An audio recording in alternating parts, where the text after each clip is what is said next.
안녕하세요. 사랑하는 성도 여러분, 반갑습니다. 부활의 주님이 우리와 함께 하십니다.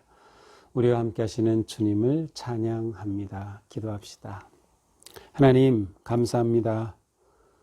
오늘도 저희들은 주님의 말씀을 사모하고 또 기대합니다.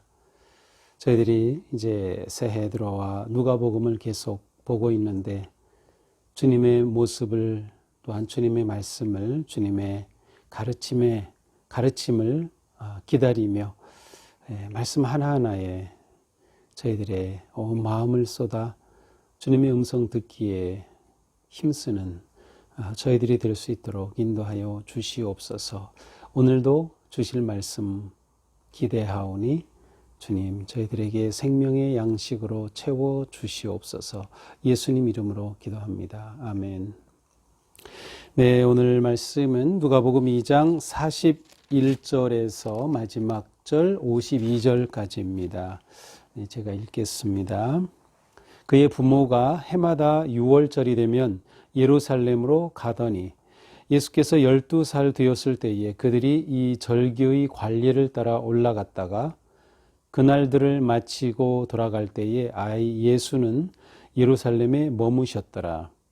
그 부모는 이를 알지 못하고 동행 중에 있는 줄로 생각하고 하룻길을 간 후 친족과 아는 자 중에서 찾되 만나지 못하매 찾으면서 예루살렘에 돌아갔더니 사흘 후에 성전에서 만난즉 그가 선생들 중에 앉아 그들에게 듣기도 하시며 묻기도 하시니 듣는 자가 다 그 지혜와 대답을 놀랍게 여기더라. 그의 부모가 보고 놀라며 그의 어머니는 이르되 아이야 어찌하여 우리에게 이렇게 하였느냐. 보라 내 아버지와 내가 근심하여 너를 찾았노라. 예수께서 이르시되 어찌하여 나를 찾으셨나이까. 내가 내 아버지 집에 있어야 될 줄을 알지 못하셨나이까 하시니 그 부모가 그가 하신 말씀을 깨닫지 못하더라. 예수께서 함께 내려가사 나사렛에 이르러 순종하여 받드시더라. 그 어머니는 이 모든 말을 마음에 두니라. 예수는 지혜와 키가 자라가며 하나님과 사람에게 더욱 사랑스러워 가시더라. 아멘. 자, 오늘 말씀은 누가복음에만 나오는 특별한 말씀입니다. 이것은 예수님께서 12살 때에 있었던 그러한 특별한 일입니다.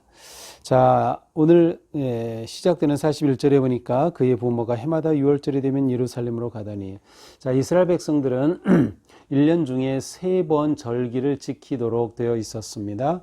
그래서 그 중에 가장 큰 절기인 6월절, 그 다음에 77절, 그 다음에 초막절입니다. 자, 6월절은 이스라엘 백성들이 이집트에서 탈출할 때 하나님께서 그 10번째 재앙을 내리시죠.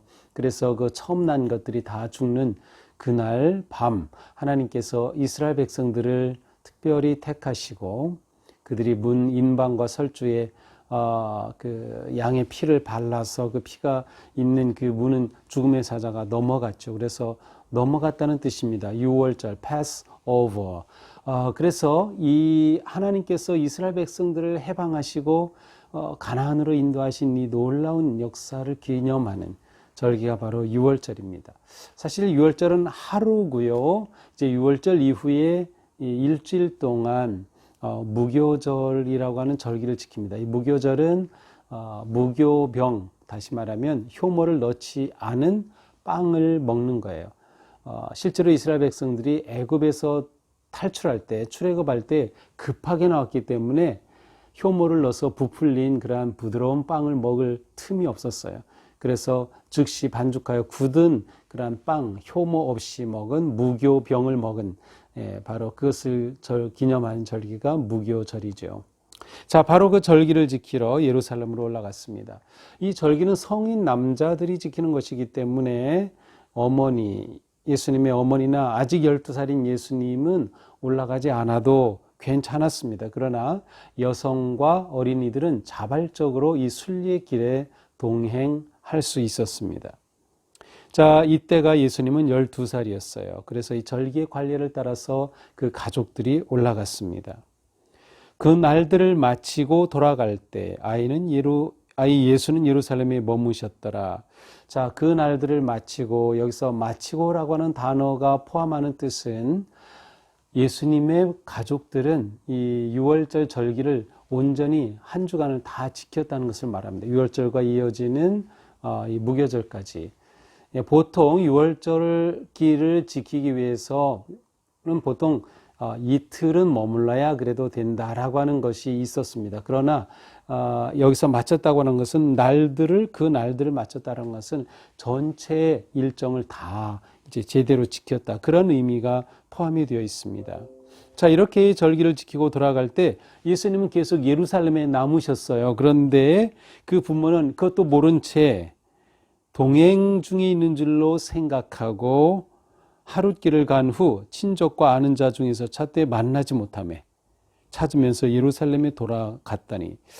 자, 이제 절기를 지키고 돌아갔는데 하룻길을 갔어요. 하룻길을 갔는데 아마 저녁이 되는 것 같아요. 그런데 예수가 없는 겁니다. 그래서 친척 가운데 물어봐도 몰라요. 동행하는 사람들 중에 물어봐도 몰라요. 예수님이 동행하는 줄 알았는데 없었던 거죠.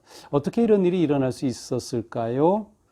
그 당시에 이 순례의 길은 누구나 다 참여해야 되기 때문에 보통 한 마을 사람들, 특별히 온 가족들은 함께 이동을 합니다. 그러니까 예수님은 아직 어린이이기 때문에 가족 중에 누군가가 같이 가겠지라고 짐작할 수 있죠. 또 실제로 그러했고요.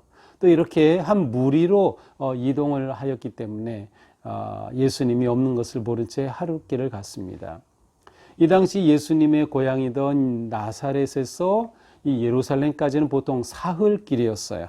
그러니까 하룻길을 갔다가 예수님을 없는 것을 알고 이제 되돌아오게 되었습니다. 예루살렘으로 예수님을 찾으면서 되돌아왔습니다. 자, 46절 사흘 후에 성전에서 만난즉 하루 갔죠? 되돌아오느라고 이틀이 됐죠? 그리고 아마 그 다음날 금방 찾은 것 같아요. 그래서 사흘 후에 사흘째 날이란 뜻입니다. 성전에서 만난 즉 그가 선생들 중에 앉아 그들에게 듣기도 하고 묻기도 하시니 12살인 어린 예수님이 율법 교사들하고 딱 앉아가지고 아주 1대1로 막 이렇게 대화를 하는 것입니다. 말씀도 하시고 또 사람들이 듣기도 하고 또 묻기도 하는 그러한 모습을 봤습니다. 근데 그 말씀하시는 것이 얼마나 놀라웠던지 47절 듣는 자가 다 그 지혜와 대답을 놀랍게 여기더라. 듣는 자들이 예수님이 하시는 말씀의 그 지혜에 깜짝 놀랐어요. 자, 이것을 통해서 예수님이 진정한 메시아심을 간접적으로 보여주기도 합니다. 그 지혜와 대답을 놀랐다. 자, 왜 그런가 하면 이사야서에서 메시아의 오심에 관한 예언의 말씀, 특별히 11장에 보면 거기에서는 오실 메시아는 지혜와 총명의 영이 충만한 자였어요. 지혜와 총명. 그러니까 예수님께서 이렇게 지혜롭게 말씀하신다라고 하는 것은 이분이 메시아다라는 것을 간접적으로 보여줍니다. 또 한편으로는 예수님께서 이렇게 지혜로 말씀하셨다는 것을 통해서 앞으로 이 예수님의 사역 가운데 가르침의 사역이 굉장히 중요하다. 메시아의 하실 일 가운데 가르침이 있다고 하는 것을 또한 예고하기도 합니다. 실제로 예수님께서 하신 사역을 3대 사역은 가르침, 설교하심, 그리고 고치심입니다. 설교하시고 가르치시고 고치신 것이 예수님의 3대 사역이었거든요. 그러니까 그 중에 하나인 이 가르침의 사역을 이미 예고하고 있다라고 볼 수도 있습니다. 자, 이렇게 성전에서 예수님을 만났을 때 이 성전은 그 성소와 지성소에는 그 안쪽이 아니고 그냥 성전 경내를 의미합니다. 이 당시 성전은 헤롯 성전이었겠죠. 그리고 건축 중에 있었습니다. 그러니까 건축 중인 이 헤롯 성전, 아주 엄청난 규모로 이 헤롯이 성전을 재건하고 있었는데 바로 그곳에서 이와 같은 일이 일어났습니다. 자, 이렇게 예수님을 찾으니 얼마나 반가웠겠어요. 그래서 부모가 보면서 깜짝 놀라면서 말합니다. 아이야, 어찌하여 우리에게 이렇게 하였느냐? 아이야, 얘야, 어쩌자고 우리에게 이렇게 했어? 굉장히 부드러운 말인데 사실 의미상으로 굉장히 강한 표현이에요. 아이를 좀 책망하는 그러한 의미가 담겨져 있어요. 우리에게 이렇게 하느냐? 우리가 부모인데 너 부모 대접 제대로 한 거야? 부모답게 우리를 이렇게 섬긴 거야? 이렇게 물어본 셈이죠. 내 아버지와 내가 근심하여 너를 찾았노라. 그렇죠. 이 와중에 사람들이 순례길에 많은 사람들이 몰려다니는 중에 잃어버렸으니 이 어떡합니까? 근심하면서 너를 찾았다. 그런데 예수님께서 대답하시는 것이 놀랍습니다. 어찌하여 나를 찾으셨나이까? 당연히 찾죠. 그런데 어찌하여 나를 찾으셨나이까? 내가 내 아버지 집에 있어야 될 줄을 알지 못하였나이까? 내가 내 아버지 집에, 내 아버지 집 성전, 아버지가 누구란 말이에요? 하나님이란 거죠. 직접적으로 말씀을 하시지 않지만 간접적으로 하나님이 예수님의 아버지시다라는 것을 드러내고 있어요. 또한 역으로 예수님은 하나님의 아들이심을 밝히고 있는 것이죠. 자, 이러한 예수님의 말을 들었지만 50절 그 부모가 하신 말씀을 깨닫지 못하였더라. 자, 12년 전에 무슨 일이 있었죠? 13년 전 될까요? 천사가 가브리엘이 마리아에게 나타나서 너에게 태어날 이 아기는 하나님의 아들이다라고 분명히 얘기했어요. 그런데 마리아는 이 아이 예수님을 키우면서 그걸 잊어버린 것일까요? 아니면 기억하고 있었던 걸까요? 예수님께서 내 아버지 집에 있을 줄 알지 못하셨나이까 하는 순간 마리아는 그때가 떠올랐을 겁니다. 그렇지. 이 아이는 내 아이이기 전에 하나님의 아들이라고 했지. 아마 마리아가 그것을 생각하지 않았을까요? 그래서 그 뒤에 보니까 어머니는 이 모든 말을 마음에 두니라. 마음에 간직하였다. 깊이 생각하였다라고 기록하고 있어요. 51절에서 좀 특이한 것은 예수께서 함께 내려가서 이제 가족들하고 함께 집으로 갔죠. 나사렛으로 가셨는데 나사렛에 이르러 순종하여 받으시더라. 자, 예수님은 부모님께 순종하였어요. 효도하였어요. 그러니까 예수님이 예루살렘에 남았던 것은 부모님께 불효한 것이 아니었어요. 부모님을 거역한 것이 아니었고요. 그것은 하나님의 아들로서 하나님의 아들로 오신 메시아임을 드러내시기 위한 그러한 모습이었습니다.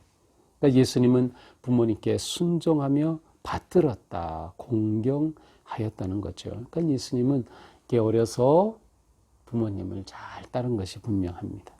마지막 52절 예수는 지혜와 키가 자라가며 하나님과 사람에게 더욱 사랑스러워 가시더라. 언제 봤네요? 네, 바로 어제 본 본문이에요. 2장 40절이에요. 아기가 자라며 강하여지고 지혜가 충만하며 하나님의 은혜가 그 위에 있더라. 예수님의 메시아 되심을 이렇게 표현하고 있습니다. 자, 오늘 말씀을 보면서 우리는 무엇보다 우리는 성도로서 우리의 정체성을 제대로 가져야 되겠다라고 생각을 합니다. 자, 우선 예수님의 가족들은 이스라엘 백성으로 하나님의 백성으로서 절기를 지켰어요. 예수님도 그 절기에 동행했어요. 그러니까 하나님의 백성으로서 그 유월절에는 가장 중요한 절기를 지켰다고 하는 것은 하나님의 백성으로서의 정체성을 지켜간 거예요. 그리고 율법에 순종한 거죠. 절기를 지킴으로.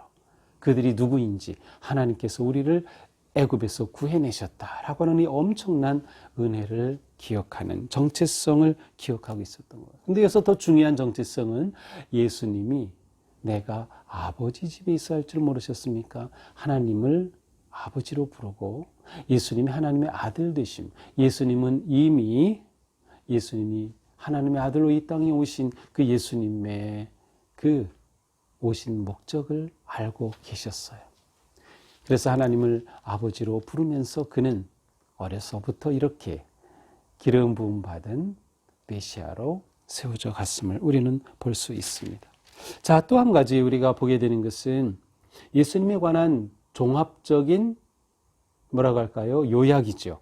예수는 지혜와 키가 자라가며 하나님과 사람에게 더욱 사랑스러워 가시더라. 자, 예수님이 출생하셔서 30세에 복음의 선포를 하시는 그때까지 그 30년간의 예수님이 어떻게 되셨는지에 대한 기록이 전혀 없어요. 오늘 본문 딱 이것 빼놓고는 예수님 12살에 예루살렘에 가셔서 율법학자들과 대화를 나누시고 그 지혜에 사람들이 놀랐다. 이것 말고는 없어요. 그런데 이 30년에 아니면 그 어린 시절의 모든 것을 한마디로 요약하고 있어요. 예수는 지혜와 키가 자라가며 하나님과 사람에게 더욱 사랑스러워 가시더라. 자, 여기서 예수님도 성장하셨다는 것을 봐야 합니다. 예수님도 성장하셨다. 예수님은 분명히 온전한 하나님으로 이 땅에 오셨으니까 지혜가 충만하죠. 모든 것이 다 완전하신 분이 분명해요. 그런데도 예수님의 지혜와 키가 자라갔다. 그리고 사람과 하나님에게 사랑스러워 가셨다. 이것은 예수님이 계속해서 성장하셨음을 보여주고 있습니다. 지혜가 성장하고 하나님과의 관계가 깊어지고 그리고 하나님과 사람에게 사랑스러워져 가는 거예요. 오늘 우리가 이런 마음을 품으면 어떨까요? 내 영적 성장에 대한 열망 말이죠. 내가 올 한 해 영적으로 깊어지고 넓어지고 성장해야 하는데 더 나아가서 내가 하나님께 더욱 사랑스러워져야 하는데 더 나아가서 우리가 서로에게 사랑스러워지는 성도로 거룩해지는 그러한 거룩한 꿈을 꾸는 것이죠. 예수님도 성장하셨다면 우리는 당연히 성장해야만 하지 않을까요? 우리가 성장하는 삶을 향해 오늘도 한 걸음 한 걸음 나아갈 수 있기를 축복합니다. 기도합시다. 주님, 오늘 말씀을 통해서는 예수님의 어린 시절에 아주 특별한 말씀을 보았습니다. 예수님은 이미 어려서부터 지혜가 충만하셨고 하나님을 아버지로 아셨고 그리고 거룩한 하나님의 아들로 그리스도로 이 땅에 오신 그 목적을 향해 나아가셨음을 저희들은 보았습니다. 또한 예수님은 태어나셔서 계속 성장하셨음도 보았습니다. 주님, 저희가 누구인지를 잊지 말게 도와주시고 또 저희들이 영적으로 깊어지고 성장할 수 있도록 인도하여 주시옵소서. 예수님 이름으로 기도합니다. 아멘.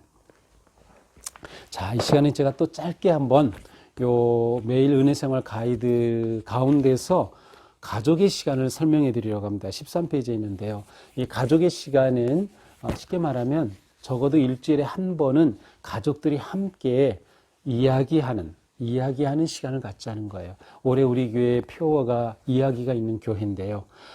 가정에서 이야기하는 대화가 있는 가정이 되자. 옛날에는 우리가 가정 예배라고 했는데 가정 예배라고 하면 좀 부담스러워 하실 것 같아요. 그래서 또 어떤 상황은 그렇게 예배를 드릴 수 없는 가정도 있기 때문에 좀 아주 쉬운 단계부터 세 단계로 여기 소개하고 있어요. 그래서 첫 번째는 그냥 가족이 짧은 대화를 나누는 겁니다. 여기 예시가 나와 있어요. 예를 들어 아빠가 주일에 자녀들하고 만나서 오늘 아빠가 설교 들으면서 예수님의 말씀에 순종하라는 그러한 말씀을 들었는데 정말 아빠 생각에는 이런 것 같아.